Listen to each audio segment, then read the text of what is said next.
even when people try to clown and go, that's old people music. Yeah, but that old people music was made by 20-year-olds back in the day. 3, 4 decades ago.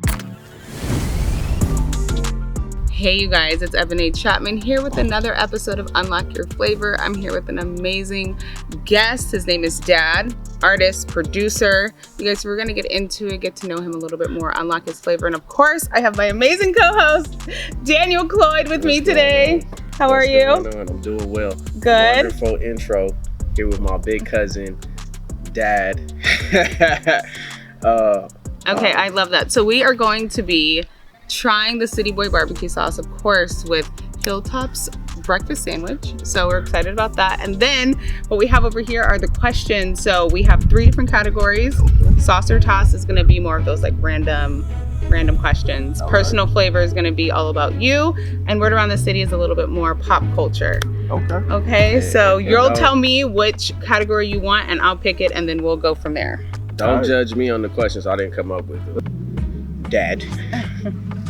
I love. You mind if I do my own little thing? Do your thing. Some people like I respect that. Oh my gosh, wait, why do I do the same thing? One of these. That's a I good told you. It's like perfect because it's like you get in every bite. No, we're really locked in. We're really locked like in. This. He's gonna like it. Yeah, City Heat is my favorite. It's just it's a little spicy. I love spice. I can do spice with anything. You know what I like about the spicefulness? It's not overbearing. Yeah, There's exactly. a kick, but it's not like it's so hot you can't enjoy the actual flavor of the sauce. This is really good. This is a great balance. It'd be nice. This is super fire. Good. I told you, I knew. I knew I was gonna like it. I never questioned if I would, but yeah, man, it hits. That's good. I appreciate that. Yeah. It's so thin. I tell everybody, since it's so thin, it doesn't take over a meal where that's all you can taste, but it's so distinctive of a flavor as well that you are gonna taste it, but it meshes well and it fits well with most stuff that it goes on. We love it. It's not too thin though. It's good. It's perfect. Yeah. Okay, let's pick another while you're eating and enjoying. Let's pick another category. Sauce or toss. Sauce or toss. Okay. Oh, thank you. Here you go. Thank you so much. Of course. All right. Smash, pass, or cuff. Word. How is that? Ready? Mm-hmm. Okay.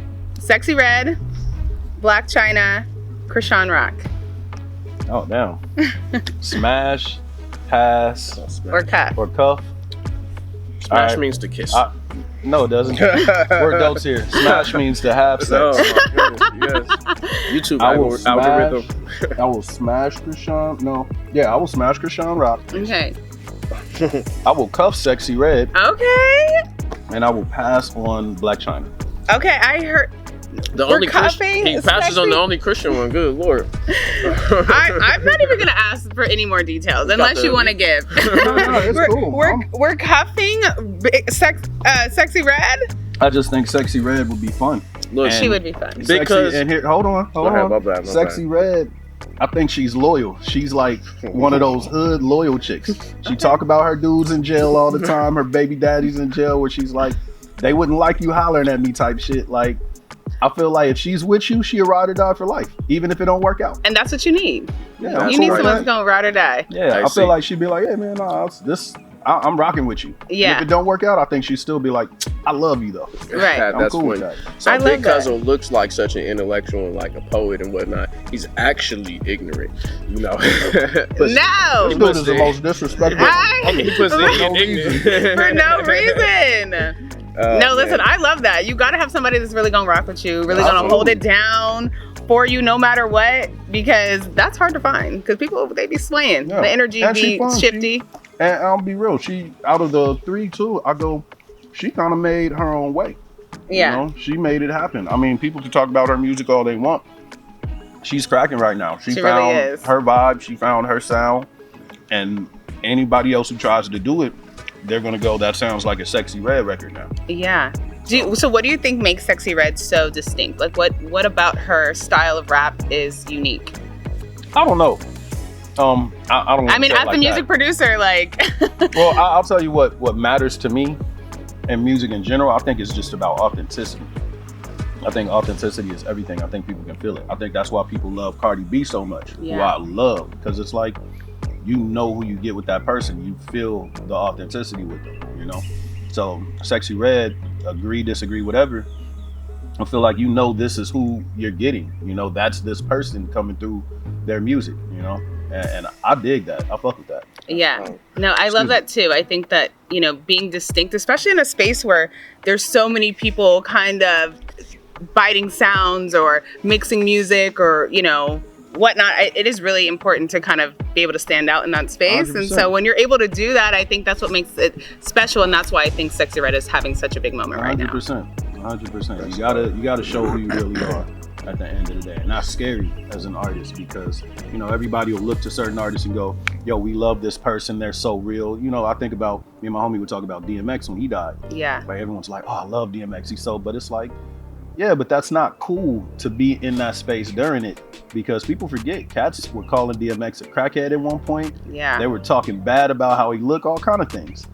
But he was authentic. He was himself. Always. So it's a scary space to be that authentic and be that real, because then when people have something negative to say about you, they talking about who you are. Yeah. Not a facade, you know.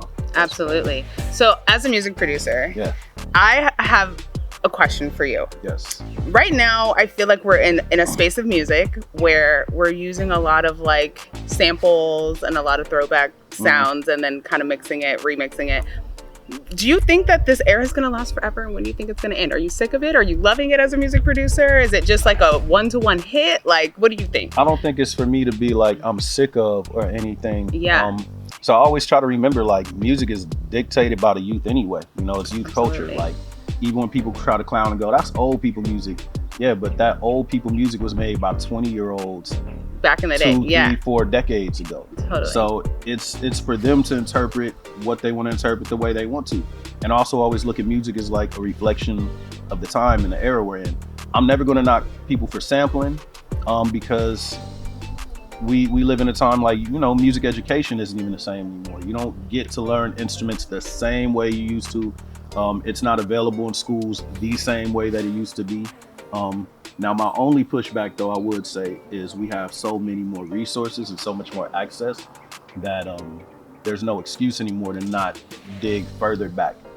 Because when I look at some of the ones I feel like have made the most lasting impact, they always reference another artist. They always pull from somewhere. Yeah. But they really deep dive and pull from like the source, not the thing they heard that was inspired by the source. And I feel like right now, it's a little bit more shallow diving.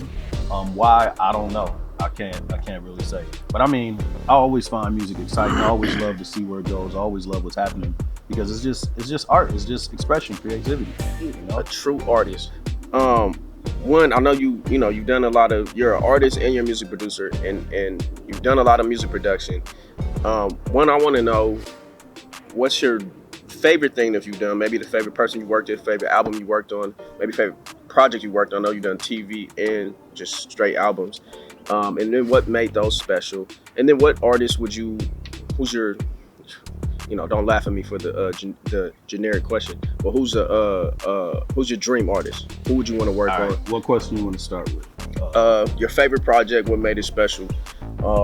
Who's your favorite artist to work with? That kind of. I'll say my favorite. This might sound cliche, but it's fine. My favorite project, because I haven't had the experience, honestly, yet of working on like producing an entire project. I've been a part of projects where there's been like arranging cello on something or maybe producing a record on something, but I haven't worked on a full project. To be completely honest and fair, like the most exciting has been like when I work on my original stuff. Okay. Just because I'm pushing myself to stretch in a way that I haven't been prior. So I mean, I guess even to go to like what's the favorite thing I've produced or work on now is new stuff I'm working on because it sounds and feels very different. Man, your stuff very authentic. I love to where I'm at right now, as opposed to like before. You know, I'm allowing myself to change and grow.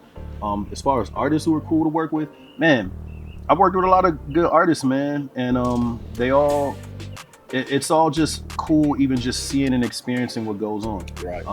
I've had a good time working with Black Party.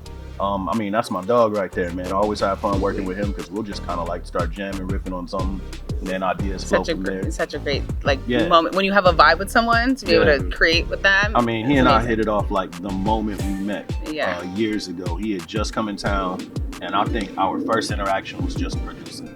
Love it. Started making records together. No intention of like what they were for. It was just like, yeah, listen to beats. Yeah, listen, let's do this, and just trading off. Yeah. I mean, I've loved being in the studio with like Donald Glover and like Diana Gordon is cold, so cold. Her voice is cold. Her writing is cold. Great energy. Yeah, my man Michael Uzawuru, co-producer. I love working with him.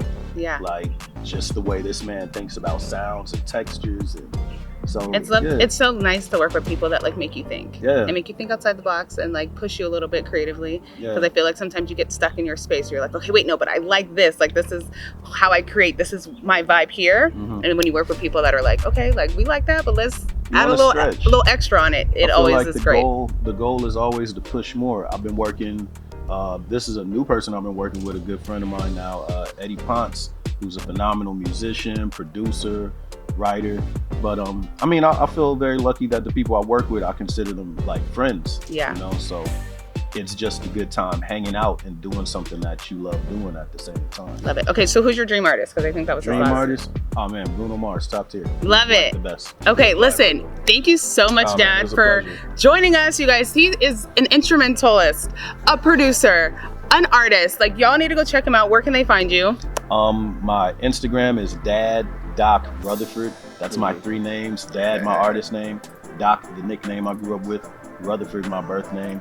I have, just a link tree, Dad, Daddy, with all my music. Okay, Daddy. Come on, tell us something else. You can find Dad on Spotify, iTunes, Amazon Music, all of that. And I do have new music coming soon. I've been working very hard on it. When can we get a little exclusive? When are we thinking about dropping it? You know what? I would love to drop some stuff this year. I don't want to put a date on yet. I love it. That's fine. This year, I have something I definitely have something I'm gonna drop this year. Okay, bet. We're so excited. We can't wait to hear the new music, the new vibe. I'll share some with y'all on the low. Okay, please. We would love that. Absolutely. It was so amazing talking to you. So thank you. Have a great rest of your day. Thanks for coming out. Absolutely. Thank you for letting us unlock your flavor. You're strong, you're stuff.